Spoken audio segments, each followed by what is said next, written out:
Hey, all my web heads out there, welcome back to Comic Book Corner 2.0. And guys, it's time. Web heads unite. Welcome back to the channel. Guys, this is After the Poll, episode 20, and AWA Studios explodes into the comic shops this week. If you made it into your comic shops, right? That is the tricky thing here, if you actually made it into it. So yes, guys, at any time, if you like, please subscribe, hit the bell and all that great stuff. And hopefully you guys will be able to join me for today's show, as it is a very difficult time. And, we have to work at home. We have to deal with our families at home. So you might not have time to watch, but if you can't watch, hopefully you'll be able to watch it after, this posts live. But I really wanted to bring this to you. I'm even bringing it to you later than usual, just because of a different type of schedule as well. So again, thank you for watching. And we're going to have a really good time, guys. Also, no, we don't have that one. We don't have a giveaway this week. So, but again, before we get started, if you become a member of the Facebook group, Comic Book Corner 2.0, Webheads Unite, for exclusive content. And it's free, but it just is an expansion off of my channel, as I do individual series on there. And just have a great time with it. I post news articles. I post little pictures of my collection. I have an amazing Spider-Man collection series that's exclusive to there. So it's just a lot of fun little goodies. Hopefully you guys will definitely check it out if you haven't already. So yeah, that's a lot of fun. And let's see what do we got here. And here are the books today that we're going to be talking about before we get started. So we have Nightwing issue 70. We're going to be talking about that bad boy. I haven't read that issue or that series in a very long time. And the next book we're going to be talking about is Deceased. This is issue 2. Or Deceased Unkillables issue 2, I should say. So we're going to be talking about that one. We're also going to be talking about Batman issue 91. It's not a day goes by that we don't talk about Batman these days. So that's pretty cool. Outlawed issue 1. So we're going to be talking about that. That's the new Marvel series where the heroes that are under 21 are going to be quarantined or put into some kind of martial law or something like that. And then we're going to be talking about the new #1 this week. It's going to be Spider-Woman issue 1, which I actually really enjoyed that one. And then, of course, we're going to be talking about AWA. It sounds like a freaking wrestling company, but its imprint is Upshot Studios. And we're going to be talking about the Resistance #1. And then I'm going to give you a little insight on what this new company actually is, and some of the products that they're going to be releasing. And let me just tell you, I'm truly excited. I'm on board with this company. And because it's independent stories, it's not the same superhero stuff, but it's stuff that is done from writers that you actually are familiar with and artists that you're familiar with. So for instance, we got just Michael J. Straczynski that writes the title, and Deodato does the artwork in one. And so those people are very prominent in the Marvel universe. And so it made for a good story for the first book that I read from them. So we'll talk more about that. And so right now, the only person that's left a comment on the show so far is Randall Kemp. And he says, I am still going into work, but hi, hope everyone is safe. So thank you, Randall. I'm glad you're working. A lot of us schedules have changed. Mine has definitely changed as well. Being that I teach tennis, I guess half of my you want to say income has been cut because I don't teach any group classes anymore. I can only teach private lessons. So I try to fill extra private lessons in, to make up for those group lessons that I've lost. And, but my wife is still working. She's working from at home. So, at least we still have our income coming in and things like that. And my comic shop was open this week, but it's not to say that they're going to close next week. And whether I get my comics next week is still undecided, or if Diamond is even going to ship the comic books next week. Who knows? We don't know that yet, right? Based off of my comic book haul, I've had some people say, their shop has closed for the next 2 weeks. They can't get their comics. Some has actually, done curbside pickup, which sounds like a restaurant, which I think is cool because the companies, those businesses are still trying to keep their doors open. So let's hope that this doesn't really hurt the comic book industry and in the comic book shops. Because that would suck, right? Because then we couldn't get our comics anymore. And then what happens? It's get forced to digital or something. I don't know. It just depends how long this all lasts, right? So it's going to be a quite interesting thing. Cheetown joins the show and he says, thumbs up. So welcome, Cheetown. So guys, anytime in the comments section, if you can, comment, I'll shout you out, let you know that you're out there. If you have any questions for me, I'm here for you as well. G-Spot Comics is on and says, hunker down here in Silicon Valley, working from at home. I can't go get my books because the shop is 15 miles away. I'm sorry to hear that. Somehow, hopefully you'll be able to get your books and or somehow follow them either through some YouTube channels or from anybody else. I guess that's the way we do it, right? And then he also says, my shop can't stay open, but customers can't come. My shop can stay open, but customers can't come in. So that sounds like that is a, that's actual like curbside pickup, right?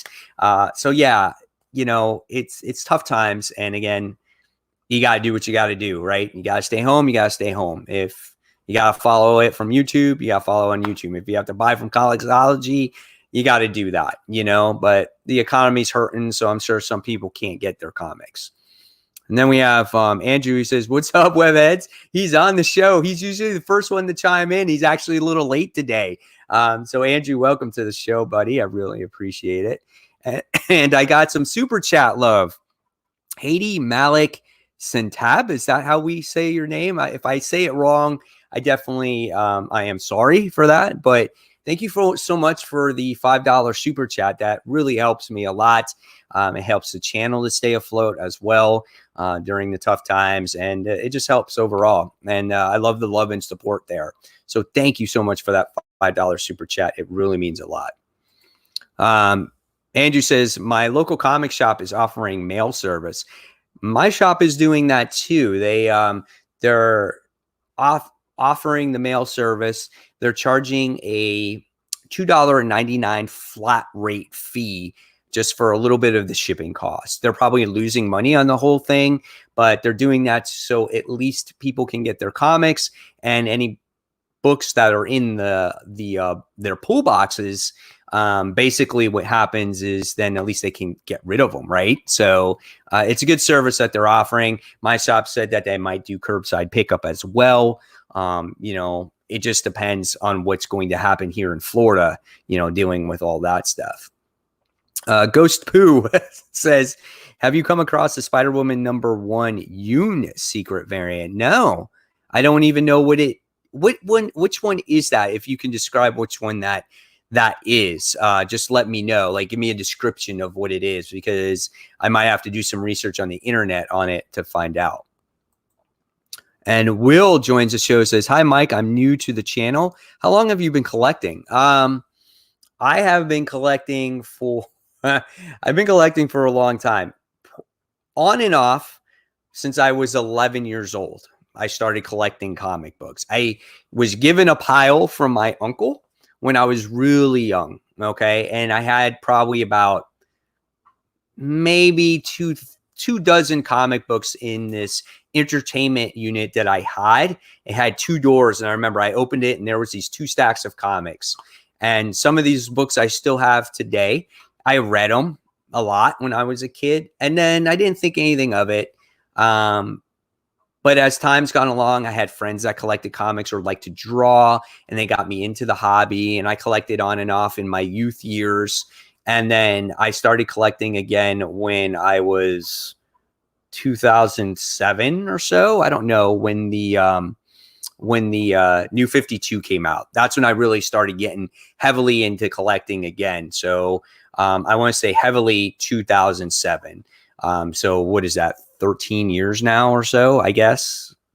So on a hardcore basis, because when I was a kid, I couldn't buy so much comic books because I was on unlimited income. Now I'm still on a limited income, obviously, but but I am older and I can buy more. So I've been collecting forever. So I guess you can say that. So I started collecting 13 years ago. I'm 45 now. So do the math there. How old am I?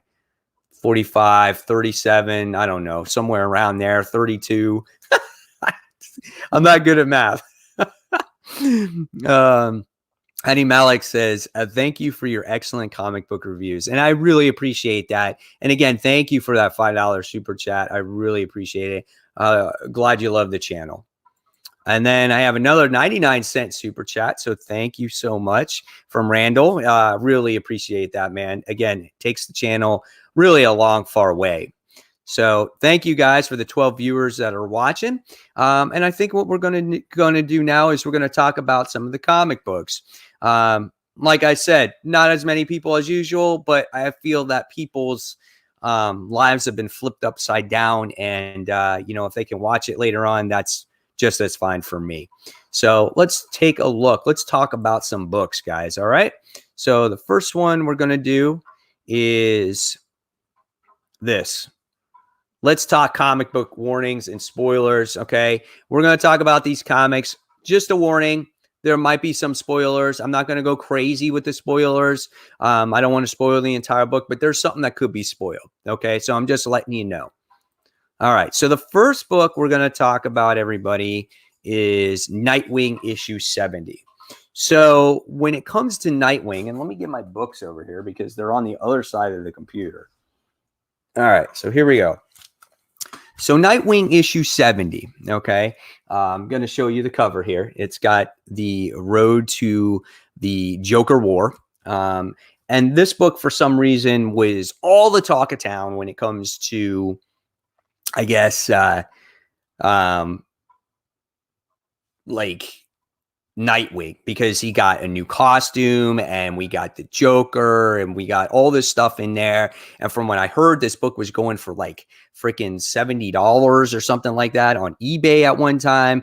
And then when I went to go to my shop, this was in my pull box, which I was lucky because I wanted to started reading it again because of this Joker War situation. People were like, yeah, this book, dropped down in price already because people are trying to make extra money because of the whole pandemic situation.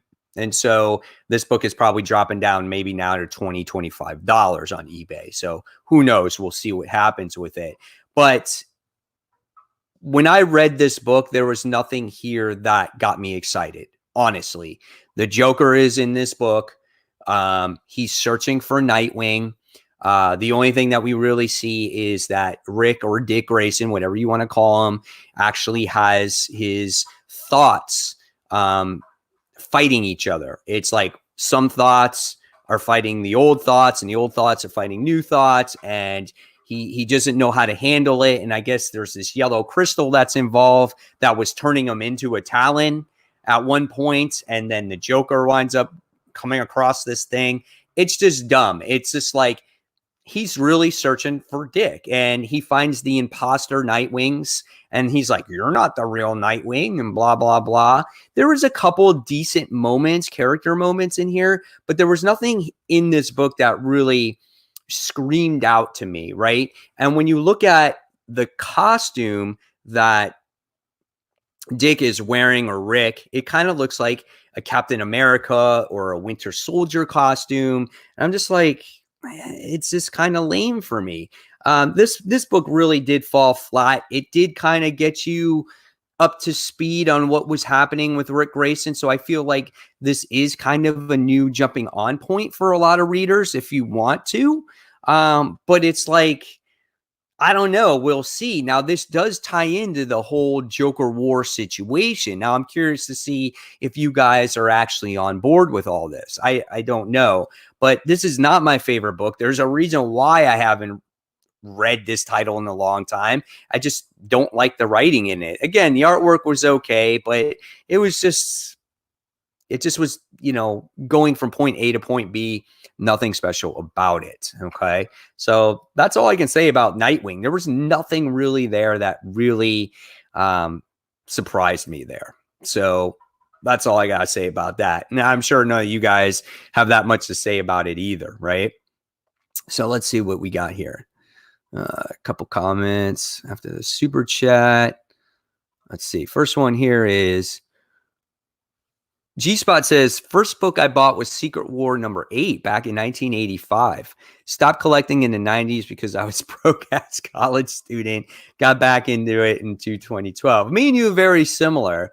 Not sure how much you, how old you are. But back, I don't know when Secret War #8 was made. Oh, okay, 1985. You say it right there in your comment. I was 10 years old at that time. And then in the 90s, I was kind of the same way. I was, hold on one second. Let me hide this. Back in the 80s, I was 10. In the 90s, I was same thing, college student. And the comics really sucked back then. And so I was on and off with them in the 90s. So like in the later 90s. And then I didn't start collecting again until probably around Civil War. When President Obama came in office and they had that Spider-Man like variant cover and everyone was going after those. So I was like, after all those types of issues. And then of course it started with Spider-Man and then it spawned into everything else in Civil War. So yeah. So that's how it is there. Okay. Let's see what we got here. I just picked up that book up for a couple of buddies. I was trying to pick that up for my friend, Chris, Dark Avenger C86. Go ahead, check out his channel. He's got some cool content. And he was like, I wasn't able to get it on Midtown. It was sold out. And so again, I checked my shop and they didn't have any copies. It was just for all the subs. Ghost Poo says there are the two new Spider-Woman #1 variant covers with her regular outfit and the black one. There's also a secret variant that has her in a classic Spider-Man outfit. So you're talking like the blue and red? That's pretty cool, man. I don't have that one. I have the red outfit, like her original outfit cover, the J. Scott Campbell cover, and I have the Art Germ cover. That's the one that I have there. All right, next. Let's see.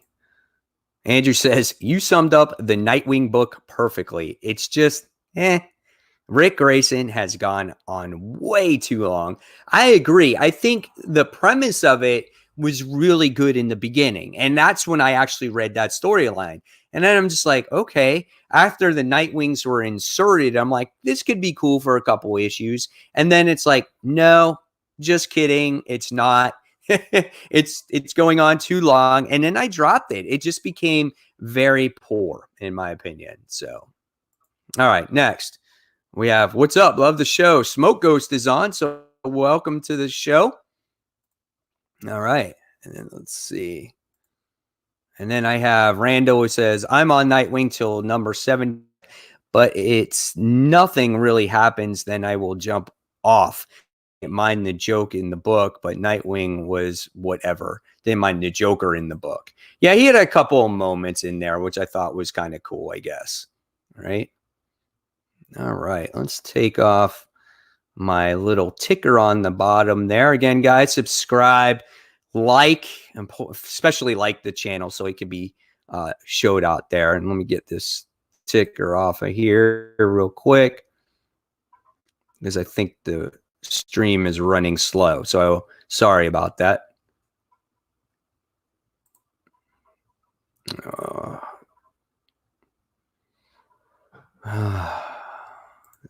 That's done, and that's done.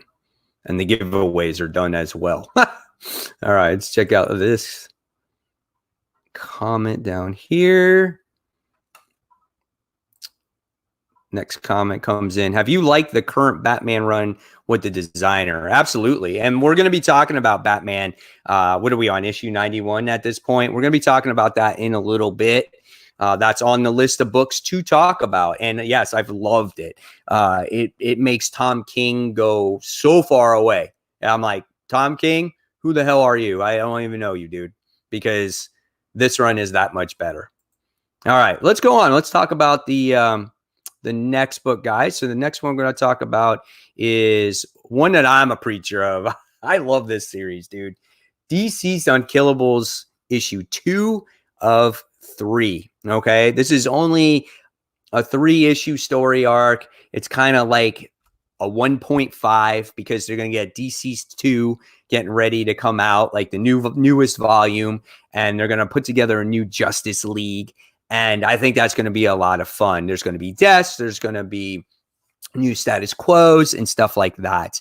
So when it comes to DC's Unkillables, it's about the villains rising up to be the good guys here, right? Because there are no more heroes. Everyone that's a hero has kind of left, and they've gone off into this next Earth, right?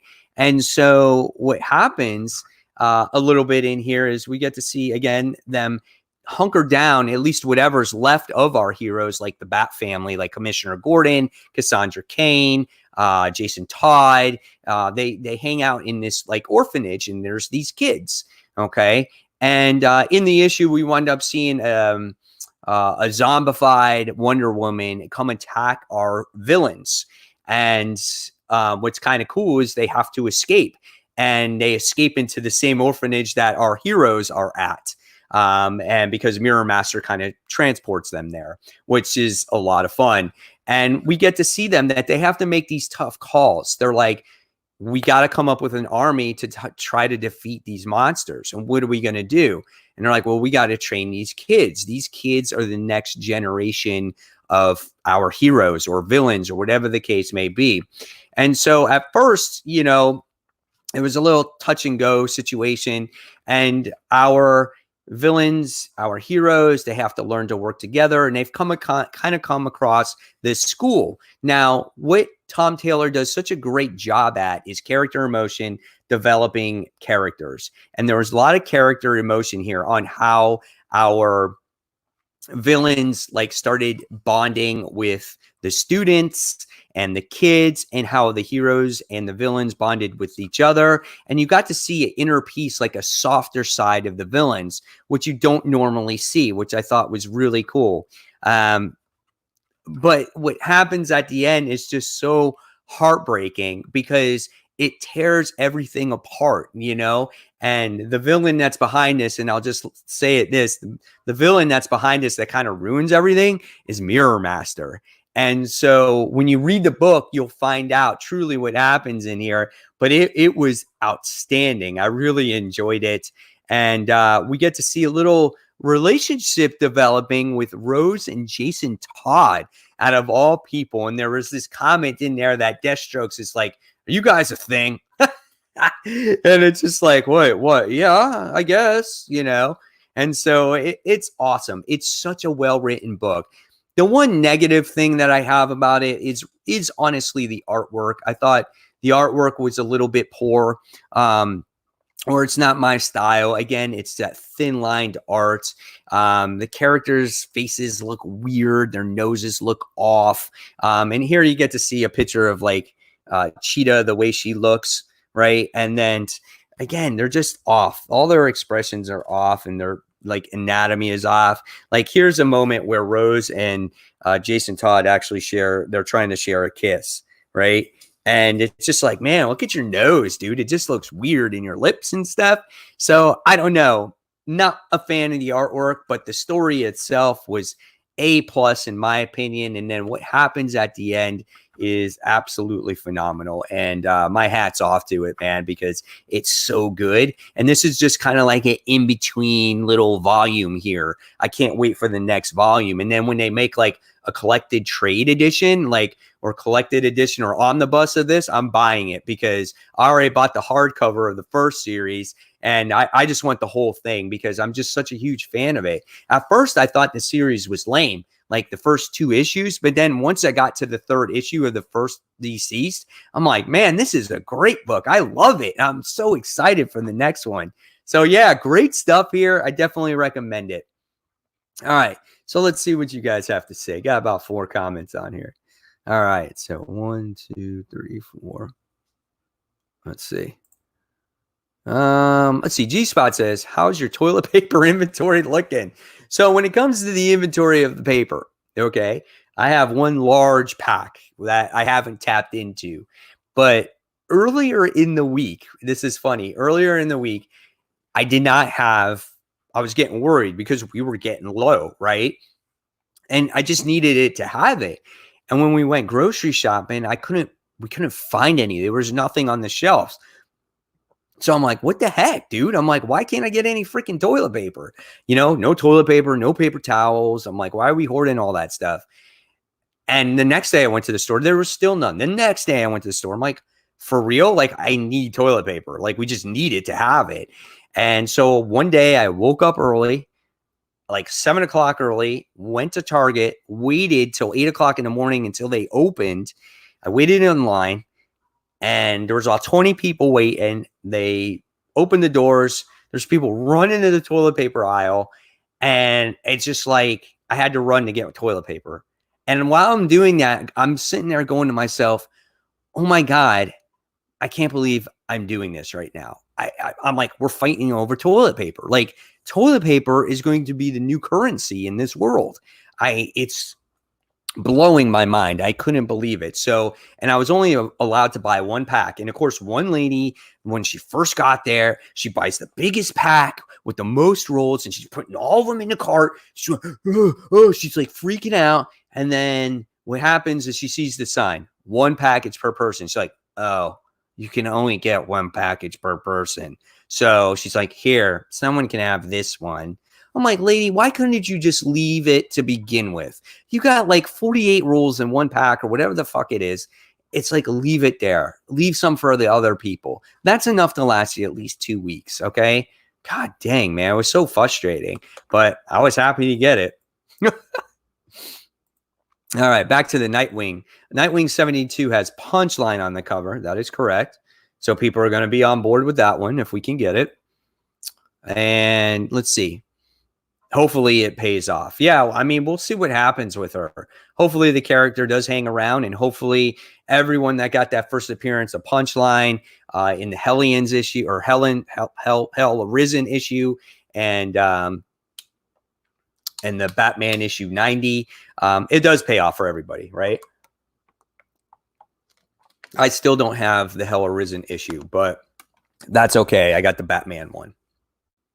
All right. And then we have Andrew, who says, DC's Unkillables was one of my favorites this week.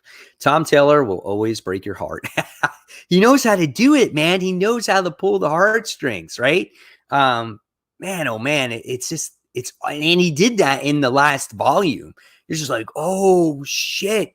Did Wonder Woman just rip off Cyborg's head when he just found out that he was the cure to the whole thing, to the anti-equation? Dude, it was so sick. I love that.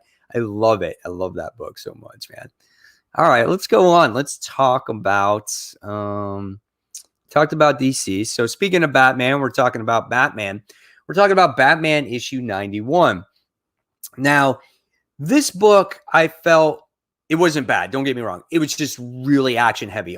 There was just balls to the walls action in this entire issue. But I thought that my favorite part of this issue was the very first, I think, 2 or 3 pages. I thought that Tinian did such a wonderful job of writing the Joker here. It was spot on. It's just spot on. I just love how he's talking to the bartender, and he's just like, it looks like the last bartender didn't, do such a great job at listening. And he like shot him, and he says, I'm sure you'll do just fine, right? And he's just like, yeah, sure, and then he tells his whole story to this bartender on his whole situation with the designer, on how the designer was the devil and that the Joker wanted to become the devil. And that in itself made the issue for me. I truly enjoyed that. I thought it was an amazing introductory part to this particular issue. And then you get to see really Deathstroke and Batman do battle in this particular issue. And the designer had a contract out for Deathstroke to take out Batman, and his contract wound up getting terminated in here. Because I guess him and Deathstroke are kind of working together. I think one of the highlights in this book is also Catwoman and Harley. I love the interactions between these two and their actual team up. And I love how Catwoman is the more superior, female in this book. And, Harley's kind of the annoyance. But I like the way she's written in this book. She's not so over the top to where she's annoying like in her individual series or some of the other series that we see. This is Harley that I like. This is the Harley I would love to read in every book that she's in. So the team up there was good between them. The overall issue was great. The art was outstanding. This is a book I honestly would truly can say is probably the most improved comic of the year, in my opinion. I think it's awesome. I don't know what else to say about this without giving too much away, but I really enjoyed it. And I can't wait to see what the designer has in store for Batman next. We were teased with Riddler at the end. And yeah, I think it's going to be a lot of fun. It's a great book, man. It's so much fun. So great stuff here. Definitely recommend it. Batman 91. Can't go wrong with it. So yeah. So we'll keep this ball rolling, guys. Let's see if we have any comments. Oh, we got one comment so far. Let's see. Andrew says the panel layouts. The panel layouts in Batman have been top notch. Such a good book right now. And I know they're rotating artists on this particular book, because I think we got a different artist in this issue, because this time it was Danny Mickey, right? And well, we got Rafael Albuquerque, George Jimenez, Carlo Palaguan, and Danny Mickey. So all those guys are the artists. So we had a lot of different artists in this particular issue, but I felt like it was so similar in style, like it really didn't miss a beat. So I thought this was awesome. Definitely worth the read, in my opinion. So definitely go out, read Batman, guys. All right. So let's move on. Let's see. Oh, do we have one more comment? I think so. Andrew says, God, the Riddler, the Riddler does look creepy. I'm like, dude, what's up with that Riddler there, right? So yeah, that's funny. All right, let's move on to the next book. So we're going to talk about Outlawed, issue 1. Now, out of all the books I feel this week, this one was probably the most disappointing book. I am excited for it. I'm still going to continue to read it. I think the premise is really good for it. But it just kind of was like, it was kind of generic in my opinion. It's just like, okay, we have Kamala Khan, we have Nova, we have Miles Morales, we have Riri Williams. They're pretty much like they're all in court. And we wind up finding out they're trying to enact this registration act or this non-registration act or ban this act or whatever it's called to not have kids that are under 21 use their superpowers. And if they are, it looks like they're being captured by the name of, I think they're calling it Cradle. I think that's what it is. And I think that's a very creative name because it's like you keeping the kids in the cradle, right? It's just like very like a baby term. And somehow they created a definition for all this. It's so awesome. But we get to see a lot of political stuff going on in here, a lot of dialogue in this issue. I felt like it dragged out a lot. And then you got to see why our kids are going to be under this cradle law. And it had to do with like Viv and all our champions basically going against this dragon that they couldn't defeat it. And Viv had to go like all supernova on it. And it caused chaos and destruction and hurt to Kamala. And it really puts these kids at risk. Somebody broke their arm in here. I should have felt that in a battle like this, I thought that it could have been something better than a fucking dragon, right? It's like you fought all kinds of major characters in the past. you've come up with all kinds of different adversaries, and against a freaking dragon. This is why they enact this law. It could have been from anything. They could have brought up any past storylines to enact this law, but it was just a dragon that they did battle against, and Viv went freaking crazy and just blew up everything. I love Carmella, though, how she sacrificed herself. That's definitely her character. The artwork was a little over-exaggerated. I feel that if you're a comic book fan and you like that cartoony art, that might not bother you so much. But it was just an okay story. And I think it was just a long and a little bit overdrawn setup here. Yeah, that's all I can say about it. It wasn't anything spectacular. It wasn't anything great. It was just kind of there. And I want to see where they go with it. And hopefully it does get better. I know it leads into the New Mutant. Did I say New Mutants? New Warriors title, which I'm really looking forward to. I know it's going to lead into, a couple other titles, like it's going to cross over. It's going to go into the new Champions title. It's going to go into Ms. Marvel title. It's going to go into the Miles Morales stuff. So I'm curious to see how that all affects all the other characters, which of course it's a crossover event. But I love these characters. I really do. And I'm anxiously awaiting on Champion's true return here and that New Warriors book the most. So yeah, give it a try. Again, starting in April, you're going to get New Warriors, Power Pack, again, Miss Marvel, Spider-Man, Miles Morales. And that's where it's going to cross over in. So check it out if you like it. Tell me if you liked it, you didn't like it. I don't think it was spectacular. It was okay. Probably the least favorite book that I've read so far today or this week so far. All right, let's see. Andrew says, I trust the creative team on Outlawed. Definitely felt like a setup issue, but I believe the story will pick up. Exactly. I do too. I think it'll definitely pick up. All right, let's go on to another book. Let's talk about a book I actually liked, like really liked, not the Outlawed one. We're going to talk about Spider-Woman issue 1. Now, I am looking forward to this book, right? I love Jessica Drew. I think she's a great character. Dennis Hopeless wrote her in a series before where she was pregnant. She introduced a kid. I thought it was awesome, right? And this is the first cover, the one cover that I got right here. Again, I got the J. Scott Campbell one, and I also got the Art Germ one. This is the one where it's like the normal cover, except it has the red suit. And so I did not get the one with the black suit or the regular cover.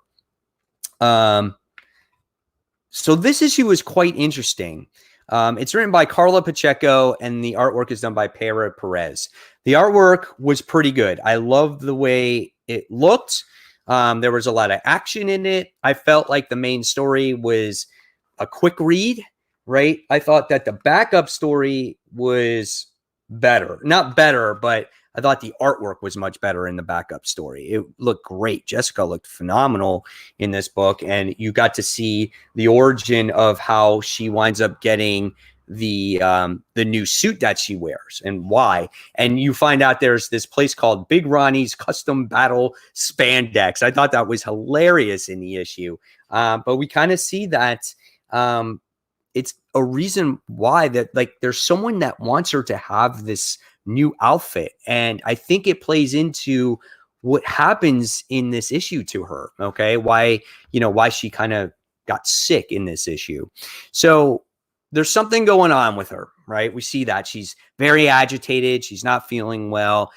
She's not making a lot of money right now. So she got called in to do this job from this pharmaceutical guy who's getting threats on her daughter. Okay. Someone's going to kidnap her daughter, whatever. So she's having her sweet 16, and Jessica's there to kind of just make sure everything goes okay. The daughter is super spoiled. She gets a freaking car for her birthday, and whatnot. And then all of a sudden we get to see these, I think it's Russian terrorists or whatever, are basically going to try to kidnap the daughter and use her for ransom. And so we wind up seeing Jessica just basically go to town on these characters, on these guys, the entire issue. And the action is awesome. And we get to see like how she's so angry right now, but you also get to see how strong she is. It's like she is such a badass character in this book, and how she beats up all these characters. Even this little kid that like rags on her was hilarious. Like calls her a bitch and you're a woman and you can't do anything. And he's like, and she's like, shut the fuck up, you little bitch. It's so funny. He's like, well, I'm gonna grab you by the balls and throw you that way. It was awesome. And there's so many funny moments in here.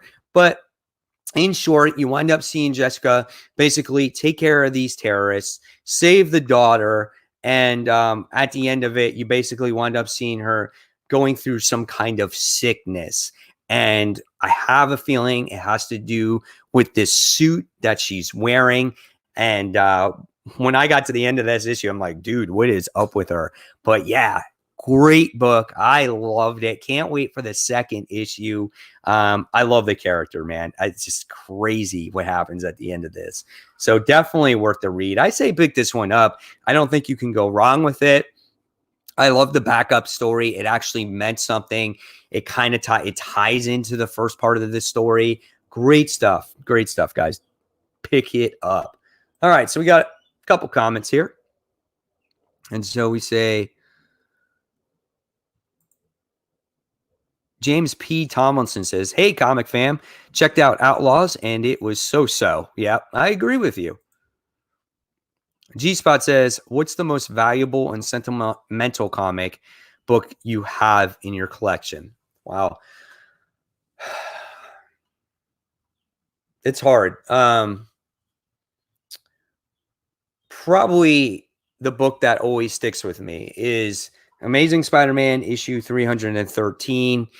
It's the first comic book that I went out and bought personally with my own money as I drove my bike to the comic book shop, right? And saw that Todd McFarlane artwork. It's the one that's got the lizard on it. And I'm just like, man, that looks so freaking good. And I bought it off a plastic spinner rack that they had there. And I fell in love with Spider-Man at that point. But that's the most memorable book. It wasn't until 331, I want to say, is when I started collecting Spider-Man on a monthly basis. It's when the book started out coming out twice a month, and it was titled The Return of the Sinister Six. And it had, it was Eric Larson who did the artwork at that time. So, and that's when I started buying the book on a regular basis. So I think it was 333 or 331 or something around there. And ever since then, I was a true Spider-Man fan. In the past, I always had books that I bought and I read and I put them away, but didn't think nothing of them, or I used them for drawing or stuff like that. But that's when I truly fell in love with Spider-Man. And probably the most expensive book I have, shit, I don't know, man. I don't keep track of all the prices of the books. I just know that I have a couple books that are worth some decent money. Like I have my Amazing Spider-Man issue 300. I do have that. That's worth a pretty penny. I definitely have that one. I have older issues of The Walking Dead. I have like Saga issue 1, Chew issue 1. That's worth a decent amount of money. I'm trying to think of other independent comics that like took off that were worth some money. I have first appearances of a lot of characters that I've been collecting over the years. I have some old X-Men books. I don't know the true value of them because none of them are graded. But I know I definitely have a good collection of classic comics. Let's see. And then I have Andrew who says, so glad Jessica Drew is back. I picked up on the Chip Kid die cut variant. I can't talk. So that's cool. Awesome. There were so many variants for that. That it was crazy. All right. Let's see. Let's talk about the last book, and then I'll go into this new company. This is The Resistance. This is issue 1. This is done from AWA Upshot is the imprints for AWA. So AWA Studios is the name, and this one is done by Straczynski and Mike Deodato Jr. So Marvel guys, right?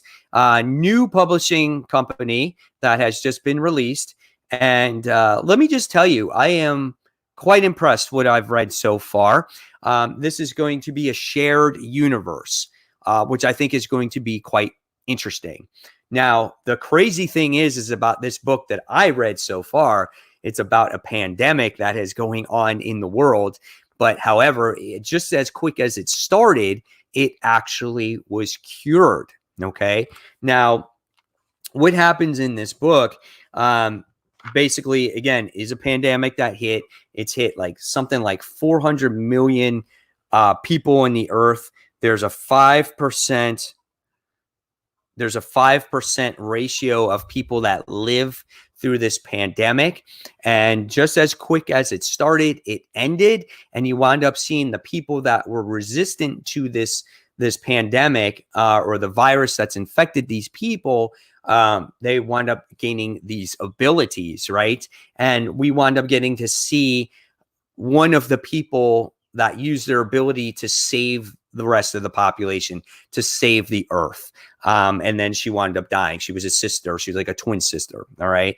But at the end of the book, you're kind of teased on these particular individuals, on how they have these special abilities. So it looks like these are going to be the possible heroes in this universe or in the future that are going to be slowly introduced into this, NWA or AWA world. It's like a freaking wrestling thing, AWA world. So I thought it was written very well. If you're familiar with Deodato Jr.'s artwork, he always creates a lot of panels and he fits the artwork within the panels. It runs into the different panels. Here's the way the characters look. Like I said, this is one of the beings that wound up curing the virus for everybody and saved the entire world, which I thought was very interesting. And then again, by the time you get to the end, you wind up seeing all the individuals, the 5% who make up the heroes in this world. Because of this virus, that's why these people become heroes or villains or whatnot. So it's a very creative way to introduce your heroes and villains in this universe or give them an origin because of this virus. I think that is phenomenally done. It gives you an origin story of these characters. So I'm very excited to see where this whole thing is going to go. And I'm on board with it. Now, the next book that I wound up reading, this was a strange one. This is Hotel. This is something from a horror flick that you would say from a Tales from the Crypt, but I think it kind of reminded me more of Quentin Tarantino's movie called Four Rooms. It's about 4 hotel rooms, and there's different things that happen in these hotel rooms. But in this particular issue, we're really dealt with what's going on in room number 1, okay? And what happens in room number 1, there is this woman who's on the run from her husband. And she's going to have a baby. And something about this hotel is very strange. You get this innkeeper that's in charge of this hotel, and he's talking to the audience, like say the Crypt Keeper would if you watch Tales from the Crypt or some or other horror type of movies. He's talking to the audience, and this hotel is weird. It's about to have this eclipse. And there's no TV, there's no internet, there's like no phone. And but she's taking a break here because she's running away from her abusive husband and she's pregnant. And this hotel creates these weird dreams. And it's just way out there, man. It's just flipping weird. And because of the darkness, it brings out this demon baby or something like that. It's just so weird. And it's just like the husband winds up finding the woman.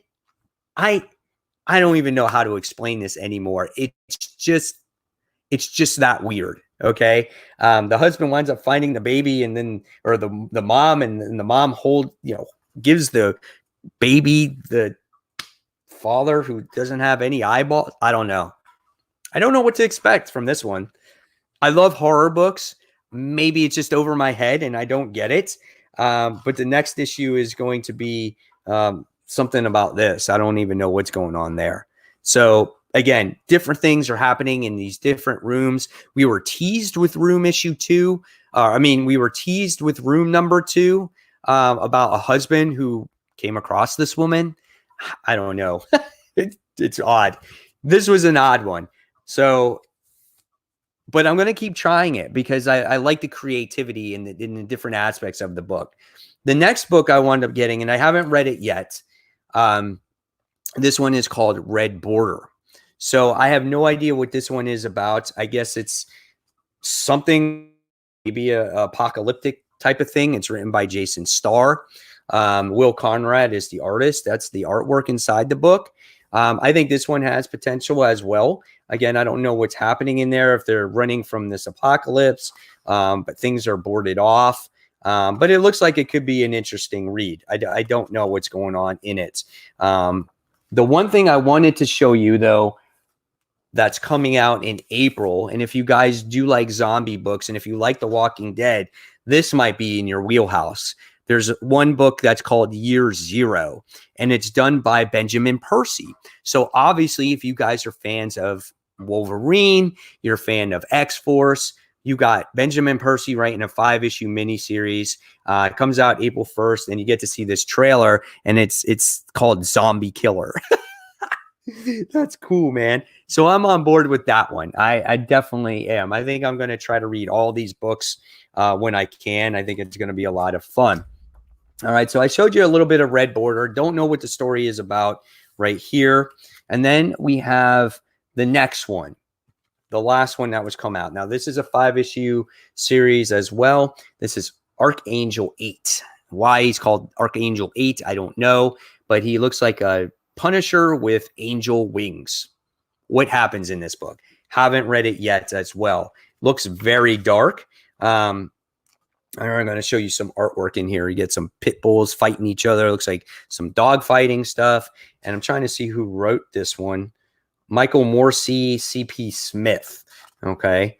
And then here, let's see if I can find something else. So here's the guy. Looks just like a Punisher, right? But you get to see the wings in the background. So does he work for the devil? Is he like a Spawn character? I don't know. I haven't even really looked at this book. I just picked these up because I wanted to try it and I wanted to support this new company. I love when these new companies come out and, and work. And I feel like this company's got their shit together. I feel like they've come up with a plan to come out with some good titles. You just got to give them a try, right? So there's Archangel 8. So let's see what you guys have to say here. All right. So let's see. Andrew says, okay, so he got that die cut cover. And then Randall says, did Ghost Spider have something to do with Outlaw? I don't know. Did Ghost Spider have something to do with Outlaw? I'm not sure. I haven't read Ghost Spider. Is that what you're talking about? Or I'm not sure what the question I might be missing. Oh, you're talking about Gwen Stacy dealing with the Outlawed comic book? If that's your question, she wasn't even in that book, if that is what you're referring to. Yeah, I'm not sure what's going on with her as of right now, but she was not in that first issue. Andrew says, really excited about AWA Studios. Resistance was awesome and timely. Yeah, it was a really good book, man. It's just weird how that happened to come out right now. And I was just like, man, we're in the middle of a pandemic and this book is about a pandemic. And they wrote these books a while ago. And who would have thought, right? It's just so uncanny in my opinion right there. But yeah, I'm definitely on board with them. I think they're going to come out with some great stuff, man. And again, I love how it's a shared universe, and I love how the heroes and possibly villains were born into this universe because of that pandemic. Andrew goes, I also love Archangel 8. I'm such a sucked for a black ops soldier type stuff, and this book was right up my wheelhouse. So good. I'm glad you really liked it, Andrew. Can't wait to read it myself. I just didn't get time to read those particular ones before the show. But I did wanted to promote the company to let everybody know that it was out there. And then Andrew says, I also loved Archangel 8. Okay, we got that. Oh, it just came through twice. I don't know why it came through. So there you guys have it. There's the show for today. Hopefully you guys enjoyed it. Like I said, I know not everyone was able to get their comics. It's a tough time today. It's a tough time for the next couple of weeks. As long as I can, I'm going to bring you my videos, my show. Hopefully you guys will tune into it and I can get your mind off of things and have some fun. That's the point of this show. And my other show that I do on Tuesday nights as well with my friends. And we read these comics so we can escape life for a little bit. And hopefully these comics do that for you. And that's why we can't be overcritical. You know, they take you into a different place. Have fun with them, enjoy them. And yeah, so guys, again, thank you for watching another episode of After the Poll. And until next time, enjoy those comic books, and I'll see you on the next video. Take care, fans. See you soon. Bye.